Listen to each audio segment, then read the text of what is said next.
Ito ang reading mo, Libra. Welcome back to my channel. Naway nasa mabuti kayong kalagayan while watching the channel. This is a general reading.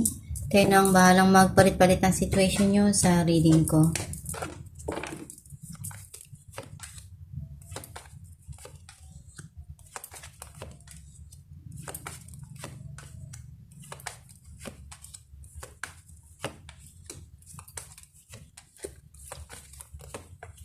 At the bottom of the deck, Ace of Swords. I feel like yung energy mo, nasisense ko na nandun yung mga bagay na pumapasok sa isipan mo na bago, na pwedeng makatulong dun sa sitwasyon mo. May mga plano, something here na nagkakaroon ka ng bagong ideas na pwedeng it will more grow you as a person, yung mga desisyon, yung mga gusto pang makuha or mangyari sa buhay mo. Ang mensahe ng card mo, nakikita ko na something here na nagkaroon ng ending. Something here na feeling mo napagod ka na doon. Kaya binigyan mo ng ending yon ng period, ng something na nararamdaman mong mabigat to eh. Kaya kailangan ko nang tapusin. Kailangan ko nang alisin sa buhay ko. Nagkaroon man ng paghihiwalay doon. Kasi nandun no, na nagkagulo. At the end of that situation, darating pa rin yung new beginning, yung bagong pag-asa para sa'yo.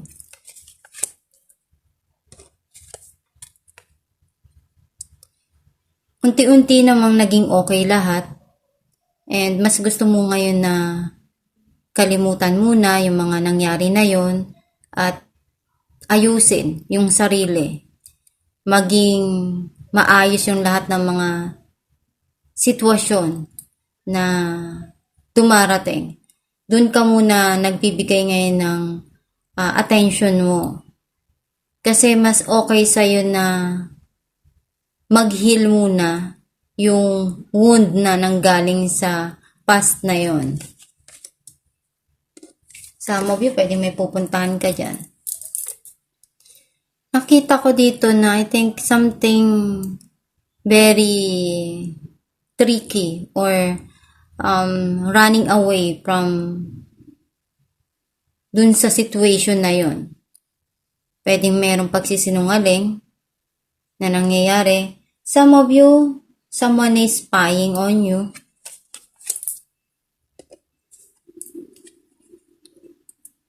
Andun yung celebration.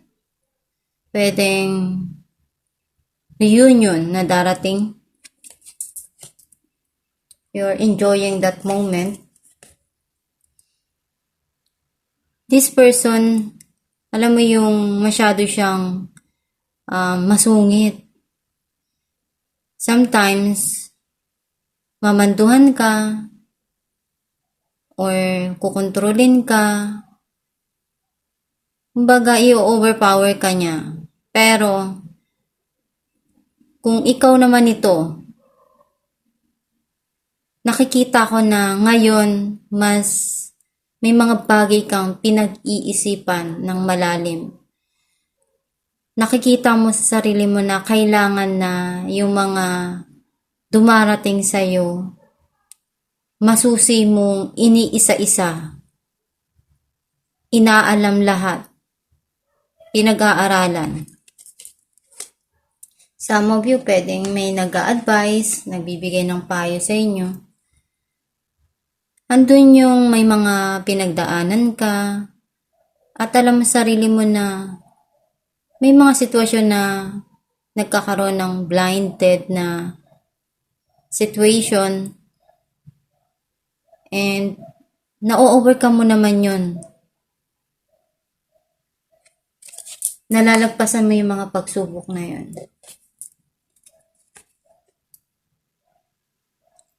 Nakita ko dito na something here na mas pinagkakabisihan mo ngayon na kumita ng pera, pinagsisikapan mo lalo. Some of you, someone wants to give you something. Pwedeng tulong. Clarify natin ang Ten of Swords.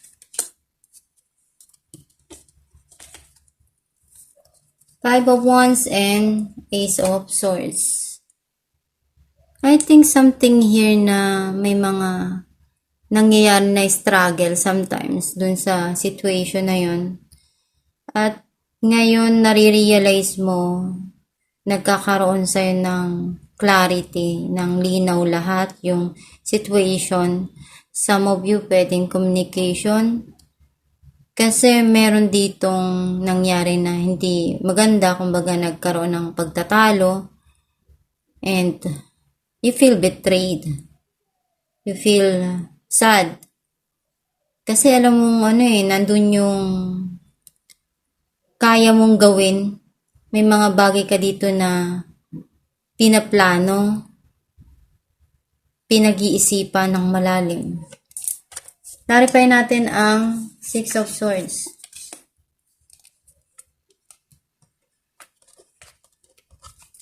Queen of Pentacles and the Chariot. I think something na pinag-iinvesan mo ngayon ng oras. Binibigyan mo ng panahon ng mga bagay na alam mong pwedeng makatulong dun sa situation. Pwedeng nag-i-invest ka ng time, effort sa trabaho or sa isang tao. Pwedeng sa mga pinaplano mo sa buhay. And involve yung kumbaga involve yung pera dun sa sitwasyon na yun. Something yun na parating din sa'yo. Nakikita ko na unti-unting nag-grow. Pwedeng business, money, career. Kumbaga naghihil na lahat ng situation. Clarify natin ang Three of Cups.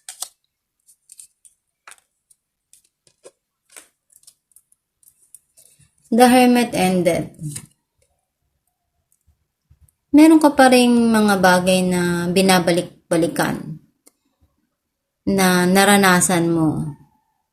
Pero mas gusto mo ngayon na ayusin na lang at baguhin.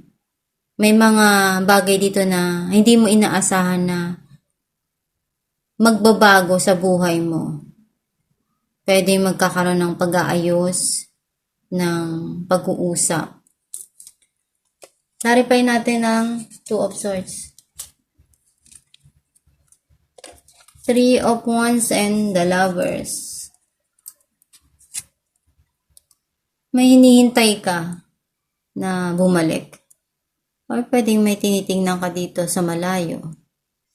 May mga bagay kang pinag-iisipan, inaalam.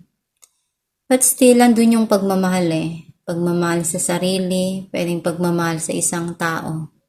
Maraming na-experience, maraming pinagdaanan, pero andun na alam sa sarili mo na something na mayroon pa rin pagmamahal. Pwedeng long distance, or pwedeng may pinagdadaanan kayo na sobrang andun pa rin yung yung love sa isa't isa. Clarify natin the Tower.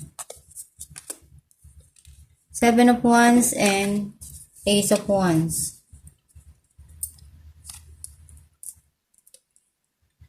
Ipaglalaban mo pa rin kung ano yung sa tingin mo para sa'yo. Gagawin mo lahat ng makakaya mo para makuha mo yung gusto mo. May mga opportunity, pwedeng bagong connection, pwedeng mga bagong project na umpisahan mo. And nakikita ko na pagsusumikapan mo lalo para makuha mo yun. Clarify natin ang Seven of Swords. The Star and Two of Wands.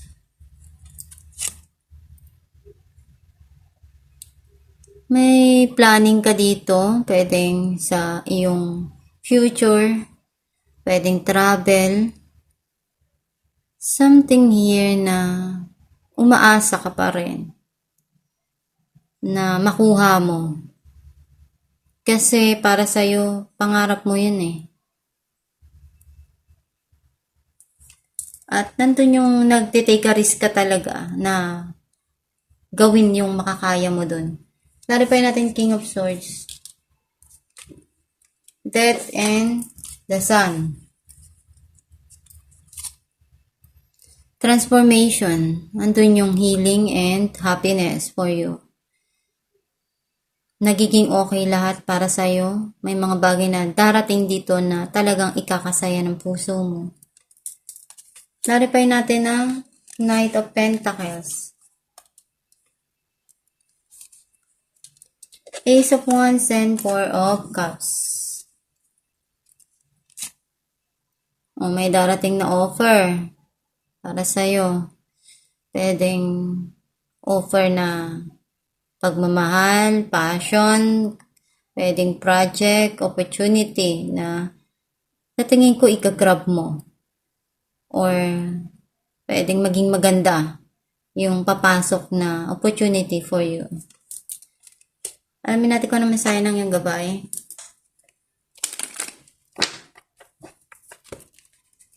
New partner. A chance meeting is no mistake. It is divinely orchestrated as a catalyst to set the wheels in motion for the fruition of your prayers. Pay careful attention to new people we send into your life. You will recognize them by your sense of familiarity, comfort, and safety. Ang mensahe ng yung gabay na kapag may mga tao or bagong nakikilala tayo na dumarating sa buhay natin, hindi naman sinasabing pag-ibig na agad yun. Maaring bagong kaibigan, bagong makakatulong sa'yo sa mga bagay na alam mo naman na sa araw-araw natin is may mga pinagdadaanan tayo. Pwedeng nagbibigay ng advice, nagbibigay ng magandang information for you na makakatulong.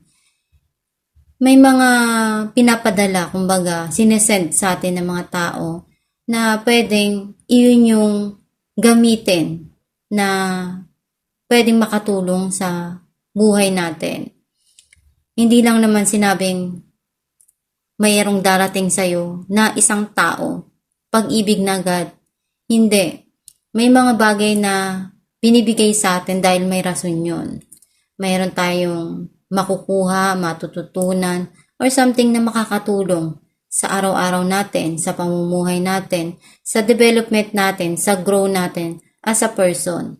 Basta palagi ka lang magdasal, sikapin mong makuha yung mga pangarap mo na alam mong sa sarili mo na ginawa mo lahat ng makakaya mo doon at hindi ka sumuko.